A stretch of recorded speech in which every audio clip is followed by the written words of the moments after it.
Hey everyone, today I will show you how to delete PayPal account permanently, and here's how it's done. Keep in mind that this tutorial is for personal PayPal account. If you have a business account, the steps might differ slightly. First, visit paypal.com. Log into your account. Once you are logged in, you will see your PayPal homepage with details like your balance and link cards. Next, click on the settings cog located in the top right corner. This will take you to your profile settings. Here, you'll find information like your email address, physical addresses, and phone numbers. Scroll to the bottom of this page and you will see an option labeled Close Your Account. Click on this button and you'll be taken to a page where you can confirm the account closure. When you proceed, your account will be permanently deleted along with all transaction records. If you'd like PayPal to remove your data before closing your account, click on the provided button to complete a form requesting data deletion.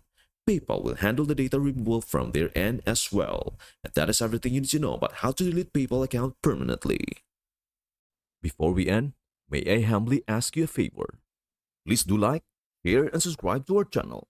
This means the world to us. Thank you so much for watching. We hope to see you in our next video.